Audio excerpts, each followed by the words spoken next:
We've been working on our Cozy Cups mini quilt and mug rug pattern. Let's go finish our mini quilt, but first, always remember to share this so it will save to your profile and you can find it when you're looking for it again later. Missouri Star Quilt Company is giving you a free download to this pattern. The download to this pattern and the Sugarberry collection of fabrics that I used are both available in the caption. I hope you love them as much as I do. We've been working on our mini quilt. Now, I obviously didn't read the instructions all the way through because it's supposed to have a border that goes all the way around, but I didn't do that. If you want to do that, you can add it before you do this step. Next, you'll get a piece of fabric that's larger than your quilt front. Doesn't have to be as much bigger as mine is. Mine was just a scrap and it's the size that it is. And I also had a piece of batting that was almost the right size. I'm going to trim all of mine off after I quilt it. But the first thing I'm going to do is take some pins and put it in my quilt, and it's gonna go, my backing is pretty side down, then my batting, and then my quilt is pretty side up. So everything is on the outside. And y'all, I did the mug rugs as the quilt block and the quilt block as the mug rugs. Don't ask me why. Don't ask, because I have no idea. Well, that's a tale. I do know why. I was into this TV show that I'm watching, and it's on Peacock, I think, and it's filmed near where Missouri Star is, in Missouri. And it's a ranch farm kind of family reality, and I love some reality TV. So you're going to put as many pins as you need throughout your quilt to keep it steady so that when you're quilting it, it won't shift all over the place. Because if it shifts while you're quilting it, you'll end up with like pockets, like bubbles of fabric on the back, and we don't want that. But put as many as you want, or don't put any. I'm not judging you. It's your project, you do it how you want to do it. I mean, obviously, I'm not putting a border on. And I probably should get some pins that are sharper than this. I want you to quilt this any way you want to. And really, the sky's the limit. You can quilt a design, you can not quilt it, you can sew an X across it, you can do whatever you want. But what I'm gonna do is sew on either side of the seam, down through here, and down through here, and then I'm gonna come on this side of this block, and this side of this block, and this side, these two sides of this block. That is all the quilting that I'm doing to mine, but you can quilt it heavy if you want to. After I do that, then we're gonna cut it apart and bind it. And we're gonna have a finished mini quilt. So I'm sewing mine just by following the seam that's already there next to my presser foot so that my stitches are straight all the way down. We've quilted it and we have trimmed it off. Now, I didn't square mine up. I usually don't square mine up. Don't yell at me. If you want to square yours up, I want you to.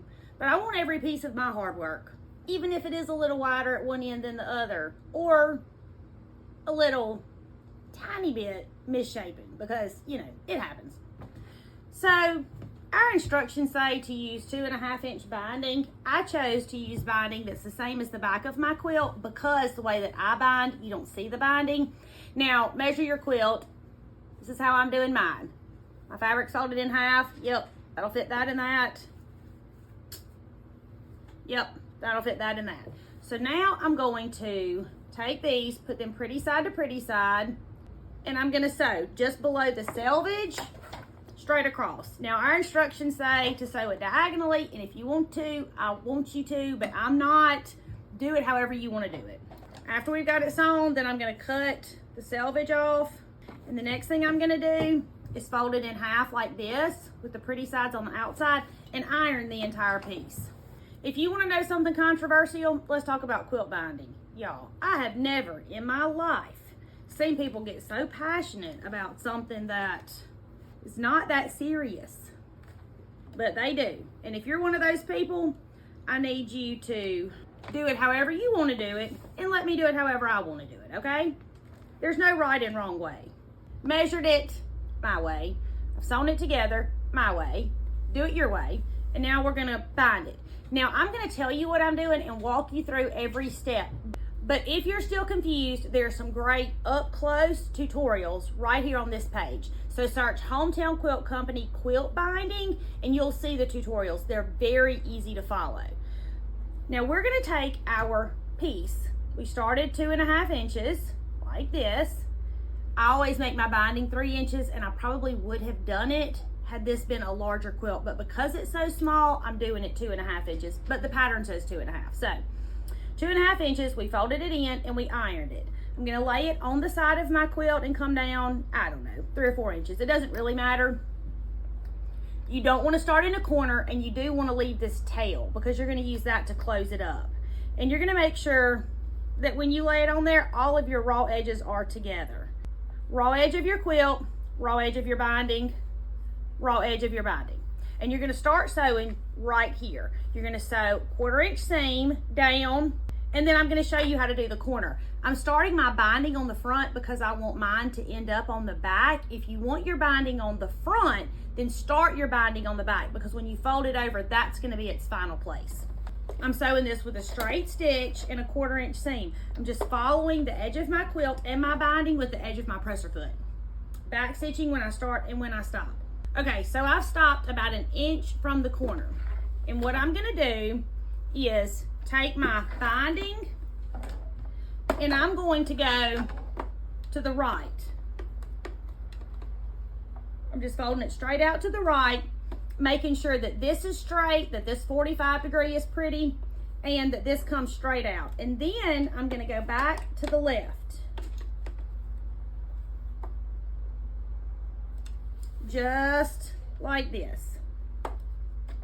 I'm going to sew down to this corner, I'm going to turn, and I'm going to go to the next corner, and I'm going to do that all the way around. So I'm almost back to where I started. I'm going to make my pieces a little shorter than even, but I'm going to cut my excess off. And then I'm going to take the tail that I left, and I'm going to fold it down like this, and I'm going to slide this piece inside of it, so there are no raw edges when you finish. Now you're going to sew down until you meet where your stitches originally started. And don't forget to backstitch. Now we're going to fold it over and do the other side. You're just going to take what you just sewed, and you're going to fold it all the way over. Take your fingers, chopstick, handy dandy tool, whatever you want to push out your corners, not your scissors. You have done too much work up to this point to poke a hole in your project. Turn it over, and it's going to look like this. This will be your front, and this will be your back. So you won't even see the binding on the front. Now, if you want your binding to show on the front, that's perfectly fine too. This is just the way that I do mine. Now, when we sew this down, we're going to sew as close to this edge as we can get, like a top stitch. But you only sew as close as you're comfortable. So we are finished with our mini quilt. So you ask, what do you do with the mini quilt? Well, I'm going to use mine as a table runner. Well, not really a table runner, like a table decoration. I'm going to put it here. I have a big island in my kitchen. I'm going to put this on it and put something Christmas on top of it. And I can't wait to see what y'all do with yours. My name is Tammy. I'm your favorite sewing teacher, and I would love for you to come sew with me.